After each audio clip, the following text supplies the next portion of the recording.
Reka mbere yuko dutangira ikiganiro cy'uyu munsi cy'umusingi w'ubuzima manze kubaza ikibazo kimwe. Ese wigeze wicara umaze kurya pome ukibaza ngo ese ubundi pome ifite akahe kamaro ku mubiri? Ndabizi benshi tubyibaza, ariko niyo mpamvu ngiye gufatanya namwe uyu munsi kugira ngo dusubize hamwe iki kibazo. Nitwa Oliva, mbahaye ikaze. Niba utarakora subscribe ibuka kuyikora kugira ngo dukomeze no kubana mu bindi biganiro. Muri iki gihe abantu benshi bagenda barushaho kumenya ko kugira ubuzima bwiza bitangira ku mirire myiza. Mu mbuto zikunzwe cyane ku isi kandi zifite akamaro gakomeye ku mubiri harimo pome. Pome ni imbuto yoroshye kubona, iryoshye kandi yuzuyemo intungamubiri zitandukanye zifasha umubiri gukora neza. Ni imwe mu mbuto abantu benshi barya buri munsi kubera uburyohe bwayo, impumuro yayo ndetse n'akamaro kayo ku buzima. Nubwo uko ibihe bigenda bihinduka igenda ihenda kurushaho, ariko byibuze hari uyibona rimwe mu kwezi cyangwa se rimwe mu cyumweru cyangwa se rimwe mu mwaka bitewe n'ubushobozi bw'umuntu. Pome ifatwa nk'imbuto ikungahaye ku ntungamubiri nyinshi nubwo ifite kalori nke. Iba irimo fibers, vitamine ndetse n'ibinyabutabire bifasha umubiri gukora neza. Ikintu gitangaje kuri pome ni uko iba irimo polyphenol, ubwoko bwa antioxidant bufasha umubiri kurwanya ibintu byangiza uturemangingo tw'umubiri. Nubwo izi polyphenol zitandikwa kenshi mu dupapuro twerekana intungamubiri ziri muri pome, nizo zituma pome igira akamaro gakomeye ku buzima bw'umuntu. Abahanga bavuga ko iyo urya pome ari byiza kuyirya ifite uruhu rwayo, kuko urwo ruhu ruba rurimo igice kinini cya fibers ndetse na polyphenol nyinshi. Izi fibers zifasha igogorwa ry'ibiryo kandi zigatuma umuntu yumva ahaze igihe kirekire. Pome kandi ifasha abantu bashaka kugabanya ibiro cyangwa se kugumana ibiro byiza. Kuba irimo amazi menshi na fibers bituma umuntu yumva ahaze vuba. Iyo umuntu ariye pome yuzuye, igifu gitinda gusya ibiryo bityo umuntu ntahite yongera gushaka kurya.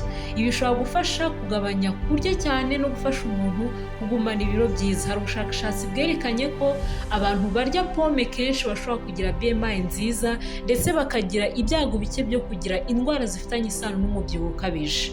Ikindi kandi cyiza kuri pome ni uko ifasha umutima gukora neza.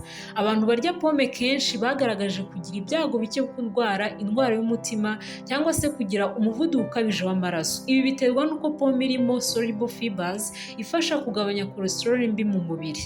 Nanone polyphenol ziri muri pome zifasha amaraso gutembera neza ndetse zigafasha kugabanya ibyago bya stroke.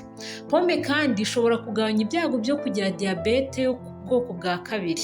Ubushakashatsi bwerekanye ko abantu barya pome bashobora kugira ibyago bike byo kugira iyi ndwara. Ibi bishobora guterwa n'ikinyabitabire cyitwa quercétine kiba muri pome gifasha umubiri gukoresha neza isukari biri mu maraso. Ariko ku bantu bafite diyabete ni byiza gukomeza kugenzura urugero rw'isukari mu maraso no kurya pome ku rugero rukwiye. Mu mara y'umuntu harimo bagiteri nziza zifasha umubiri gukora neza. Pome ifasha cyane izi bagiteri kubera ko irimo pectine, ubwoko bwa fiber bukora nka prebiotic. Pectine ifasha bagiteri nziza gukura neza mu mara, bityo igogorwa ry'ibiryo rikagenda neza kuko izo bagiteri ziba ziri gukora neza. Iyo amara akora neza, umubiri ugira ubuzima bwiza muri rusange.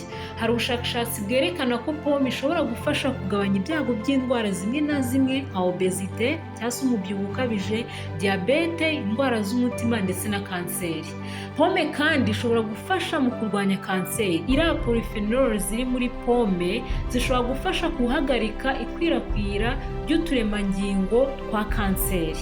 Nubwo hakiri gukorwa ubushakashatsi bwinshi ku bantu, ibisubizo byinshi byagaragaje ko pome ishobora kugira uruhare mu kurinda umubiri zimwe mu ndwara zikomeye harimo na kanseri.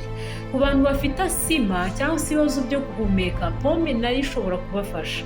Uruhu rwa pome rukungahaye kuri quercétine, antioxidant ifasha kugabanya inflammation no gufasha immune system cyangwa se ubudahangarwa bw'umubiri gukora neza. Ibi bishobora gufasha mu kugabanya bimwe mu bimenyetso bya asima no gufasha umuntu guhumeka neza. Ikindi gitangaje ni uko pome ishobora gufasha ubwonko gukora neza. Quercétine iri muri pome ishobora kurinda ubwonko kwangirika guterwa na oxidative stress. Hari ubushakashatsi bwagaragaje ko ishobora no gufasha kugabanya ibyago by'indwara nka Alzheimer's cyangwa se indwara yo kwibagirwa, nubwo hakenewe ubundi bushakashatsi bwinshi kugira ngo ibyo byemezwe neza.